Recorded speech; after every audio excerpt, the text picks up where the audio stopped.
ಆ ನಗರಸಭೆಯವರ ವಿಚಾರ ಮಾಡ್ಬೇಕು ಅದನ್ನ ಮೊದಲು ಏನು ಮಾಡಿ ರಸ್ತೆ ಮಾಡಬೇಕು ಅನ್ನೋದು ಅವ್ರು ತಿಳ್ಕೊಂಡು ಮಾಡ್ಬೇಕಾಗಿತ್ತು ಅದನ್ನು ಅವ್ರ ರೊಕ್ಕ ತಗೊಂಡು ಖರ್ಚು ಕೇಳಿದ್ರು ರೊಕ್ಕ ತೊಗೊಂಡು ಹೋಗಿಬಿಟ್ಟಾರ ಅವರು ತೆಗೆದು ಅಷ್ಟೇ ಅವ್ರದ್ದು ಬಿಲ್ ತೆಗಿಯಾಕನ ಇದು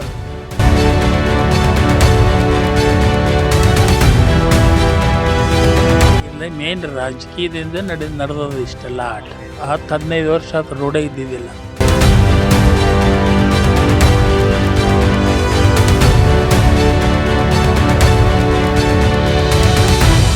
ಎಲ್ಲರೂ ಕಂಪೌಂಡ್ಗಳು ಈ ಕಡೆ ಇರೋದಾಗ 6 ಫುಟ್ ಅಷ್ಟ ಐತಿ, ಇದು 6 ಮೀಟರ್ ಅಷ್ಟ ಐತಿ ಅಂತದನ್ನ ಬಿಟ್ಟು ಇಲ್ಲಟ್ಟ ಮಾಡ್ಯಾರ.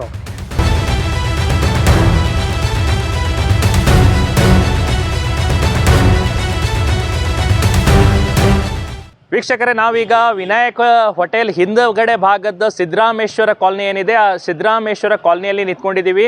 ಈಗ ಸದ್ಯಕ್ಕೆ ನೀವೇನು ನೋಡ್ತಾ ಇದ್ದೀರಾ, ಇಲ್ಲಿ ಏನು ಡ್ರೈನೇಜನ್ನು ಏನು ಪೈಪ್ಲೈನ್ ಇತ್ತು, ಇಷ್ಟು ದಿನ ಇಲ್ಲೊಂದು ವ್ಯವಸ್ಥಿತವಾದ ಒಂದು ರೋಡ್ ಇಲ್ಲ ಅಂತ ಜನ ಆಕ್ರೋಶ ವ್ಯಕ್ತಪಡಿಸ್ತಿದ್ರು. ಆದರೆ ಈಗ ಸದ್ಯಕ್ಕಂತೂ ರೋಡ್ ಮಾಡಿದ್ದಾರೆ. ರೋಡ್ ಮಾಡಿ ಕೇವಲ 1 ತಿಂಗಳು ಮಾತ್ರ ಆಗಿದೆ. ರೋಡ್ ಮಾಡಿ 1 ತಿಂಗಳಾಗಿದೆ, ನೆನಪಿಟ್ಕೊಳ್ಳಿ. 1 ತಿಂಗಳಲ್ಲಿ ಈಗ ಮತ್ತೆ ಬಂದು ಇಲ್ಲಿ ಡ್ರೈನೇಜ್ಗಾಗಿ ರಸ್ತೆಯನ್ನು ಹಡ್ತಾ ಇರೋ ದೃಶ್ಯಗಳು ಕಾಣ್ಬೋದು. ಜೊತೆಗೆ ಇದನ್ನು ಯಾಕೆ ಮಾಡ್ತಾ ಇದ್ದೀರಾ ಅಂತ ಕೇಳಿದ್ರೆ, ಇಲ್ಲ ಇದನ್ನು ರಸ್ತೆಗಿಂತ ಮುಂಚೆ ಮಾಡಬೇಕಾಗಿತ್ತು, ಈ ಡ್ರೈನೇಜನ್ನು ಸರಿಪಡಿಸಿ ಸಿಮೆಂಟ್ ಗಿಲಾವ್ ಮಾಡ್ತೀವಂತ ಕಾರ್ಮಿಕರು ಹೇಳ್ತಾ ಇದ್ದಾರೆ. ಆದರೆ ಇಲ್ಲಿ ನಮ್ಮ ಪ್ರಶ್ನೆ ಏನಂದರೆ, ಇಷ್ಟು ದಿನ ರಸ್ತೆ ಮಾಡಬೇಕಾದ್ರೆ ನೀವು ಯಾಕೆ ಆ ಟೈಮಲ್ಲಿ ಮಾಡಲಿಲ್ಲ? ಈಗ ಸದ್ಯಕ್ಕೆ ಈಗ ಯಾಕೆ ಮಾಡ್ತಾ ಇದ್ದೀರಿ? ರೋಡ್ ಆದಮೇಲೆ ಇಂಥ ಕೆಲಸ ಕಾಮಗಾರಿಗಳನ್ನು ಯಾಕೆ ಕೈಗೊಳ್ಳೋದು? ಇದರ ಹಿಂದೆ ಉದ್ದೇಶ ಆದರೂ ನಿಮ್ದೇನಿದೆ ಅನ್ನೋ ಒಂದು ಲೆಕ್ಕಾಚಾರ ಇಲ್ಲಿ ಕಾಡ್ತಾ ಇದೆ. ರಾಜಕೀಯದಿಂದ ನಡೆದದು ಇಷ್ಟೆಲ್ಲ ಆಟ. ಹೌದಾ? ಇಲ್ಲೇನದ 10-15 ವರ್ಷ ಆತ ರೋಡೇ ಇದ್ದಿದ್ದಿಲ್ಲ. ಈಗ ರೋಡ್ ಮಾಡ್ಯಾರ. ಮಾಡಿ ಮೊದಲ ಮಾಡಿರಿ, ಇದನ್ನು ಮಾಡಿರಿ, ಗಟ್ಟರ್ ಮಾಡಿ ಹಿಂದಿಂದ ರೋಡ್ ಮಾಡಿರಿ ಅಂತ ರಗಡ್ ರಿಕ್ವೆಸ್ಟ್ ಮಾಡ್ಕೊಂಡ್ವಿ ನಾವು ಅವ್ರಿಗೆ. ಇಲ್ಲ, ನಾವು ಮೊದಲು ರೋಡ್ ಮಾಡ್ತೀವಿ, ಆಮೇಲೆ ಗಟ್ಟರ್ ಮಗ್ಗಲು ಮಾಡ್ತೀವಿ ಅಂತ ಹೇಳಿದ್ದರಿಂದ ಇಷ್ಟೆಲ್ಲ ಒಡಿಸಿದ್ರೆ ಇದು ಒಡಿಸಿ ಇಲ್ಲಿಗೆ ಬಂದದ. ಈಗ ಯಾವ ಇಲ್ಲಿ ಸ್ಟಗಲ್ ರೋಡ್ ಎಲ್ಲೂ ಇಲ್ಲೇ ಇಲ್ಲರಿ ಇಲ್ಲಿ ಏನು ರೀ. ಈಗ ಅವ್ರದ್ದು ಕೇಳೋಣ, ನೀವು ನಿಮ್ಮದಷ್ಟೇ ಮಾತಾಡ್ರಿ, ಅವ್ರದ್ದು ಯಾಕೆ ಮಾತಾಡ್ತೀರಿ ಅಂತ ಕಮಿಷನರ್ ಹೇಳ್ತಾರೆ. ಹಿಂಗೆಲ್ಲ ನಡೆದದ. ಅದೇನು ರಾಜಕಾರಣದಿಂದ ಹಿಂಗೆಲ್ಲ ಹಿಂಗಾಗ್ಯದ. ಮತ್ತು ನಾವು ಇರೋರು ಹೆಂಗಾದ್ರೂ ಹೊಂದ್ಕೊಂಡು ಹೋಗಲೇಬೇಕಲ್ಲ. ಅದು ಈಗ ಅವರು ವರ್ಕ್ ಮಾಡೋರು ಅವರಲ್ರಿ ಸರ್. ನಾವು ಏನು ಮಾಡ್ತಾರೆ ಅನ್ಲೇಬೇಕಾಗ್ತದೆ. ನಮ್ದೇನು ನಡೀತದ ಹೇಳ್ರಿ.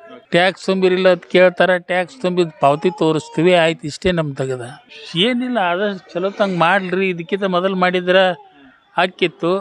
ಈಗ ಇದ್ರ ಹಿಂದೆ ಯಾರ್ದು ಕೈವಾಡೈತೆ ಏನೈತೆ ನಮಗೇರಿ ಹೆಂಗೆ ಗೊತ್ತಾಗ್ತದೆ? ಆ ನಗರಸಭೆಯವರ ವಿಚಾರ ಮಾಡ್ಬೇಕು ಅದನ್ನ ಮೊದಲು ಏನು ಮಾಡಿ ರಸ್ತೆ ಮಾಡಬೇಕು ಅನ್ನೋದು ಅವ್ರು ತಿಳ್ಕೊಂಡು ಮಾಡ್ಬೇಕಾಗಿತ್ತು ಅದನ್ನು ಅವ್ರ ರೊಕ್ಕ ತಗೊಂಡು ಖರ್ಚು ಕೇಳಿದ್ರು ರೊಕ್ಕ ತೊಗೊಂಡು ಹೋಗಿಬಿಟ್ಟಾರ ಅವರು ತೆಗೆದು ಅಷ್ಟೇ ಅವ್ರದ್ದು. ಹೌದು, ಬಿಲ್ ತೆಗಿಯಾಕನ ಇದು. ಪದೇ ಅದನ್ನ ಅಡ್ಡೋದು, ಅದನ್ನ ಮಾಡೋದು. ನಿಮ್ಗೆ ಗೊತ್ತಾಗಿ ಮಾಡೋದು ನಿಯಮಾನುಸಾರ ಏನಿದೆ ಮಾಡ್ರಿ ಚೆನ್ನಾಗಿ. ಅದು ಬಾಳಿಕೆ ಕನಿಷ್ಠ ಒಂದು 10 ವರ್ಷ ಒಮ್ಮೆ ರೋಡ್ ಮಾಡಿದ್ಮೇಲೆ ಬರಬೇಕು ಬಾಳಿಕೆ. ಅಂದ್ರೆ ಅದಕ್ಕೊಂದು ಸರ್ಕಾರಿ ದುಡ್ಡು, ಸರ್ಕಾರಿ ಟ್ಯಾಕ್ಸ, ಅದನ್ನೆಲ್ಲವೂ ಸರಿಯಾಗಿ ಉಪಯೋಗ ಆಗ್ಬೇಕ್ರಲ್ಲ ಸರ್. ನಿಮ್ಗೆ ನೋಡಿದ್ರೆ ಗೊತ್ತಾಗ್ಬಿಡ್ತೈತ್ರಿ ಅದೇನು ಕಳಪೆ ಐತಿ ಒರಿಜಿನಲ್ ನಿಮಗೆ ಗೊತ್ತಾಗ್ಬಿಡ್ತೈತೆ. ಪಾಪ ನೀವು ಇಲ್ಲಿ ಚಾನಲ್ದವ್ರು ನೋಡಿದ್ರೆ ನಿಮಗೆ ಗೊತ್ತಾಗ್ಬಿಡ್ತೈತೆ. ನಾವು ಯಾರು ಹೇಳೋದೇ ಬೇಡ. ಅದಕ್ಕೇನು ಏನೋ ಥರಲ್ರಿ, ಅದಕ್ಕೆ ಒಂದು ಶಾಸ್ತ್ರಜ್ಞ ನೋಡಿ ಮುಗಿತಿ ತರೋದಲ್ಲ. ಯಾಕಂದರೆ ನಾವು ಇಲ್ಲಿ ಈಗ ನಿಮ್ಗೆ ತೋರಿಸ್ತಾ ಹೋಗ್ತೀವಿ. ಈ ರೋಡ್ ನೋಡಿ, ಈ ರೋಡ್ ಏನಿದೆ ನೇರವಾಗಿ ಇಲ್ಲಿ ಸಾಕಷ್ಟು ಕಡೆ, ಒಂದು 10 ಕಡೆ ಇದೇ ರೀತಿ ಮಾಡಿದ್ದಾರೆ. ಈ 10 ಕಡೆ ಇದೇ ರೀತಿ ಡ್ರೈನೇಜ್ ಚೇಂಬರನ್ನು ಓಪನ್ ಮಾಡ್ತಾ ಇದ್ದಾರೆ. ಯಾಕೆ ಮಾಡ್ತಾ ಇದ್ದೀರಾ ಅಂತ ಕೇಳಿದ್ರೆ, ಇಲ್ಲ ರಸ್ತೆಯಲ್ಲಿ ನಾವು ಅದನ್ನು ಡಾಂಬರೀಕರಣಕ್ಕಿಂತ ಮುಂಚೆ ಅವ್ರು ಹೇಳಬೇಕಾಗಿತ್ತು, ಆದರೆ ಹೇಳಿಲ್ಲ. ಹೀಗಾಗಿ ಇದಾದ್ಮೇಲೆ ಈಗ ಸದ್ಯಕ್ಕೆ ನಮಗೆ ಮಾಹಿತಿ ಗೊತ್ತಾಗಿದೆ ಅಂತ ಹೇಳ್ತಾ ಇದ್ದಾರೆ. ಅಂದರೆ ಇಲ್ಲಿ ಅಧಿಕಾರಿಗಳಲ್ಲೇ ಒಂದು ಏಕತೆ ಇಲ್ಲ, ಅವರಲ್ಲಿ ಯೂನಿಟಿ ಇಲ್ಲ ಅನ್ನೋದು ಸ್ಪಷ್ಟವಾಗಿ ಎದ್ದು ಕಾಣ್ತಾ ಇದೆ. ಈಗ ಒಂದು ರನ್ ವೈಭವದಿಂದ ಈ ರೋಡ್ ಆಗಿದೆ. ಅಲ್ಲಿಕ್ಕಿಂತ ಮೊದಲ ಒಟ್ಟ ರೋಡ್ ಇದ್ದಿದ್ದು 1 ತಿಂಗಳಾಗಿಲ್ರಿ. ಈಗ ಅವು ಏನೋ ಡ್ರೈನೇಜ್ ಕುನಿಗಳು ಅವು ಮುಚ್ಚಾರಲ್ಲ, ಅವ್ನ ಹಡ್ಡಿ ಅವರು ಮತ್ತು ಇದು ಬಾಯಿಗಳು ಹೊಸ ಕಾಲು ಹಾಕ್ತಾರಂತ ಹಾಕಿ ಇದು ಮಾಡ್ತಾರಂತ ಹೇಳ್ಯಾರ ಅಷ್ಟೇ. ಮತ್ತೆ ಇದು 9 ಮೀಟರ್ ರೋಡ್ ಐತ್ರಿ. 9 ಮೀಟರ್ ಮಾಡ್ದಂತ ಮಾಡ್ಯಾರ, ಹೊಡೆದಾರ ಎಲ್ಲರೂ ಕಂಪೌಂಡ್ಗಳು. ಮತ್ತು ಈ ಕಡೆ ಇರೋದಾಗ 6 ಫುಟ್ ಅಷ್ಟ ಐತಿ, ಅದು 6 ಮೀಟರ್ ಅಷ್ಟ ಐತಿ ಅಂತದನ್ನ ಬಿಟ್ಟು ಇಲ್ಲಟ್ಟ ಮಾಡ್ಯಾರ. ಅವ್ರು ಏನು ಮಾಡ್ಯಾರ, ಅರ್ಧಂಬರ್ಧ ಮಾಡಿ ಹೋಗ್ಯಾರ. ಅವ್ರು ಏನು ಉಪಯೋಗ ಇಲ್ಲ. ಕಾಮಗಾರಿ ಕೂಡ ನಾನು ಹೇಳ್ತಾ ಇದ್ದೀನಿ, ಇಲ್ಲಿ ಏನು ನೋಡ್ತಾ ಇದ್ದೀನಿ, ಇದು ಕಳಪೆ ಕಾಮಗಾರಿ ಇಲ್ಲಿ ನಡೆದಿರೋದು ಸ್ಪಷ್ಟವಾಗಿ ನಮ್ಮ ಮುಂದೆ ಕಾಣ್ತಾ ಇದೆ. ಇಂಥ ಕಳಪೆ ಕಾಮಗಾರಿಗಳ ಮಧ್ಯೆ ಈಗ ಮತ್ತೆ ಡ್ರೈನೇಜನ್ನು ಈ ರೀತಿ ಹಡ್ಡಿ ಎಲ್ಲ ಕಡೆ ರಸ್ತೆಗಳನ್ನು ಈ ರೀತಿ ಚೆಲ್ಲಿ ಹೋಗ್ತಾ ಇದ್ದಾರೆ. ಇದನ್ನು ನೋಡ್ತಾ ಇದ್ರೆ ಇವರ ಅಧಿಕಾರಿಗಳು ಏನು ಮಾಡ್ತಾ ಇದ್ದಾರೆ, ಇಲ್ಲಿ ಬಿಲ್ ತೆಗೆಯುವಂತಹ ಒಂದು ಗಿಮಿಕ್ ಏನಾದರೂ ನಡೀತಾ ಇದೆ ಅನ್ನೋದು ಇಲ್ಲಿ ಸ್ಪಷ್ಟವಾಗಿ ನಾವು ಕಾಣ್ಬೋದು. ನಿಜಕ್ಕೂ ಇಲ್ಲಿನ ಜನ ಮಾತಾಡಿಸಿದಾಗ ಅವ್ರೇನು ಹೇಳ್ತಾ ಇದ್ದಾರೆ, ಇದನ್ನೆಲ್ಲ ನೋಡಿ ಇಲ್ಲಿ ಸ್ವಾಮಿ ಇಷ್ಟು ದಿನ ಎಲ್ಲ ರೋಡ್ ಸರಿ ಇತ್ತು, ಈಗ ಮತ್ತೆ ಈಗ ಅಡ್ಡಿ ಹಿಂಗೆ ಅಸಹ್ಯ ಮಾಡ್ತಾ ಇದ್ದಾರೆ ನಮ್ಮ ರಸ್ತೆಯನ್ನು, ಯಾಕೆ ಅಧಿಕಾರಿಗಳ ಕಾಣ್ತಾ ಇಲ್ಲ ಅಂತ ಹೇಳ್ತಾ ಇದ್ದಾರೆ.